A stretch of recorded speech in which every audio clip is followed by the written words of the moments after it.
Sasa rero ni ibyishimo hagati y'uwitwa Alice ndetse n'uwitwa Cedric. Muri rusange urimo kubona yuko atari bibi cyane. Rero umukire w'umumiliyoneri niyo dukomeje kuganiraho uyu munsi. Rero twamaze kubona ko uwitwa Alice yamaze kuba yabasha kuba yaganirizwa n'uwitwa Lucky ukora mu bintu bijyanye n'ibyaha, ubwo n'ikigo gishinzwe ku bijyanye n'ibyaha. Rero yaje amusanga aho bita muri biro kwa Cedric, dore ikigo cyane cyane ko uwitwa Aria ariho arimo kuba muri ino minsi, ko gahunda no kuzengereza Cedric cyane, ndetse n'ibindi byose twagiye tubona, harimo n'ibyo kuba impapuro arimo gushaka kwiba, ariyo mpamvu arimo kuza muri ino biro cyane. Ako kanya rero uwitwa Lucky yamuhaje ati ese bimeze bite, witwa nde? Nitwa Aria, uri hano nkande gutya na gutya. Ati kuko uwitwa Lucky yari amufiteho amakuru, amubaza amakuru cyane, amubaza n'ukuntu yaba yaramenye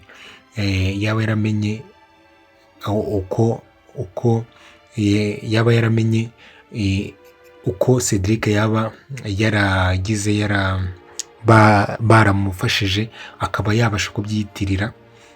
Ariko witwa Ari yasubije neza cyane, bigaragara yuko yasubizanyije ubwenge. Aravuga ati Cedric naramuhamagaraga namfate, twari tumaze igihe kinini tutavugana, bityo hari umukobwa w'inshuti yanjye wahise umpa amakuru yuko Cedric yaba yarahuye n'ibyo bibazo, bityo byifashisha kugira ngo abo nza kubwira babashe kunyumva. Ubura nubuza kubwira umuntu ukamubwira ati nafashije uno muntu wawe, arahita anyumva. Nyine ni nko kumubwira ati nibyo nifashije kugira ngo mbashe kuba nagera kuri Cedric. Ntabwo yigeze ahakana yuko nyine atigeze yiyitirira umuntu, no kwiyitirira umuntu atari byiza. Ariko iyo wemeye icyaha, akenshi umuntu ashobora no kukumva ati wasanga wamugana uno muhungu ataramufataga, agakoresha ino tekinike kugira ngo abashe kumwumva. Rero witwa Lucky yamwumvishe rwose, aramwumva, amubaza utubazo twinshi turimo ubwenge, amubaza igihe yatandukaniye na Cedric, igihe bakundaniye, kugira ngo abihuzahuze arebe uko bimeze. Cyane cyane ko uyu mukobwa yavuze ati duheruka gutandukana mu mezi 5 ashize, mu mezi 6 ashize. Ubwo ngewe namenye yuko mwite hashize ukwezi kandi natandukanye na Cedric, bityo ubwo mpitamo kwicecekera. Kandi aho ngaho bihita bivuga ati se ko iki none ucecetse ukwezi kwa mbere, wacecetse kwa kabiri ugaceceka, kwa gatatu ugaceceka, kwa kane ugaceceka, kwa gatanu gutyo, ku buryo uza nyine uza muri ibyo ngibyo. Gusa uyu mukobwa nawe twabibonye ntabwo ari we. Aho ngaho turaza kuhagera. Aho ngaho rero twese tubona ikindi kintu cyiza cyadushimishije, cyiza cyane kandi kiryoheye amaso, kimeze neza. Cedric yafashe nk'umuntu w'umugabo, yafashe akanya ke, aravuga ati urukundo rwanjye ntabwo narureka ngo rugende gutyo, never. Ntabwo nareka urukundo rwanjye ngo rugende gutyo, ntabwo byashoboka. Ahita agenda ajya kwegera uwitwa Alice, aramubwira ati Alice, burya Alice amukimubona murabizi yuko bakundana.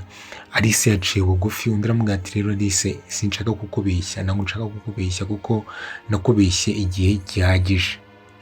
Aramubwira ati rero nakoze ibintu byinshi wenda bitari byiza, ariko ntabwo nigeze nkubeshya, sorry, ntabwo nigeze nkubeshya.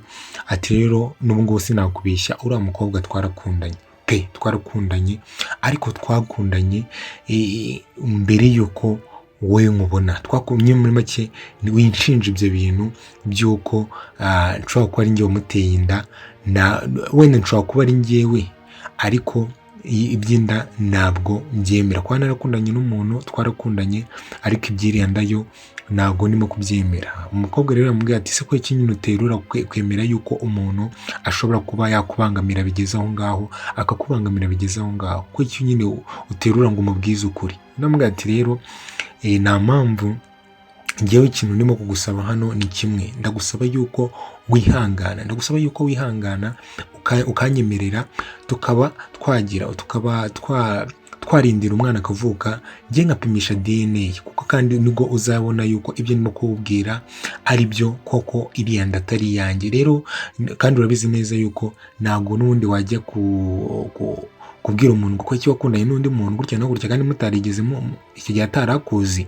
Ikibi ni uko yakundana nawe mukundana. Rero ibyo ngibyo ni byo Cedric yahereyeho asaba Alice kuba yamwumva. Alice nawe aradukundira twese, aramwumva. Aka kanya urukundo rwa Alice na Cedric rukaba rumeze neza, rurimo kugenda ruryoshye, rumeze fresh. Aho ngaho rero twavuye bameze neza biyunze, twahise tuhava turangije duhita twigarukira kuri wa mukobwa rero Aria rero twatunguwe no kumva arimo kuvuga ngo ati umbabarire umwana wanjye ntagire ikintu uzamutwara, ati impapuro ndaza kuzishaka nziguhe. Ese uyu nguyu ninde urimo gutera ubwoba Aria? Ese ninde ufitiye ubwoba ufitiye umwana Aria mu buryo busanzwe ngo asanzwe afite umwana, niko turimo kubyumva arimo kuvuga kuri telefone.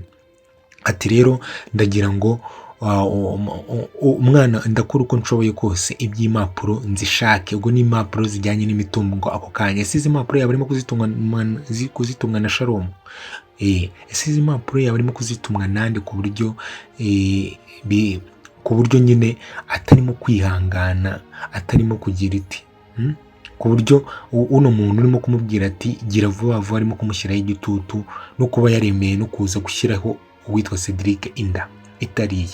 Ese ninde urimo gutuma uyu nguyu Aria nawe tumushyiraho akadomo?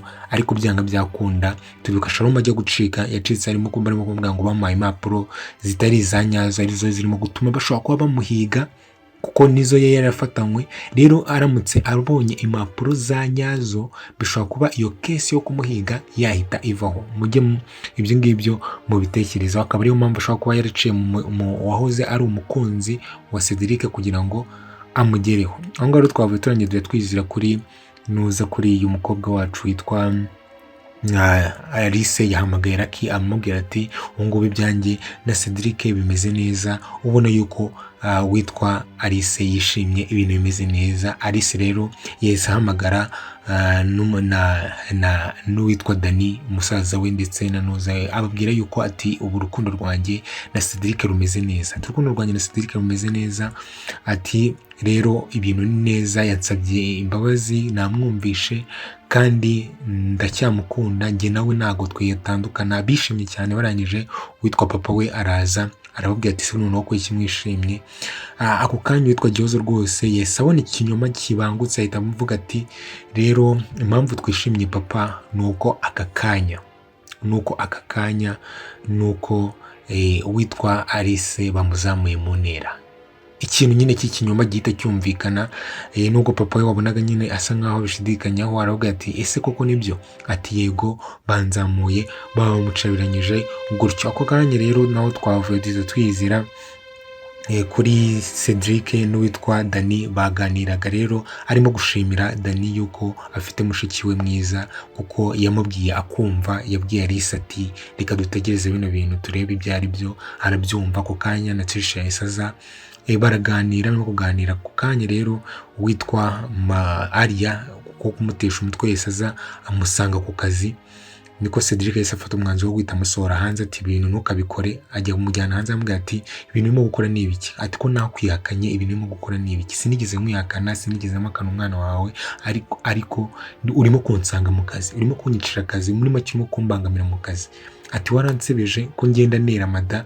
Ati ariko ibaze umwana wanjye navuka akazajya amenya yuko ngo mama we yazaga gutera papa yo ku kazi. Ibyo bintu urumva azabyishimira? Ibyo bintu urumva koko azabyishimira koko? Aramutera siyasa. Ariko ako kanya tubona uwitwa Aria yahise asigara hanze. Mu gusigara hanze yahise avugira nanone kuri telefone, harimo kuvugana na wa muntu. Ako kanya rero twese tubona Alice yicanye na papa we. Papa arimo kumubwira ati rero natekerezaga ati ibaze nk'uriya musore agarutse, ariko vuga Sharon agarutse akagaruka asubya, akaza kuvuga ati wenda ati ndashaka ko dusohoka uruhuka byakunda. Uwitwa rero Alice yamukuriye icyo bita agahu ku muhumetso, ni nkuko nkunda kuvuga ati ntabwo ngewe Shalomo twakongera gukundana, cyane cyane ko Alice we atigeze anamukunda, yagize Imana nyine amuvira mu buzima. Ati rero ntabwo ntekereza yuko ibyo bintu byakunda papa, ati kandi ndagusubije, ati kandi wumve unyuzwe. Na papa we rwose aramwumva kuko arabizi yuko uwitwa Shalomo yakoze ibintu bitari byiza, nubwo ibyo azi atari ibyo Alice we azi, kuko Shalomo aka kanya arimo no guhigwa. Ntabwo rero yapfa kwigaragaza, ariyo mpamvu yemera wumvaga ngo Shalomo ashobora kuba ariwe watumye Alia kugira ngo abone izo mpapuro zitazamufungisha ibintu nk'ibyo ngibyo, bigatuma atuma Alia kugira ngo aze gutwara izi mpapuro muri kampani. Rero aho ngaho naho twavuye turangije twizira.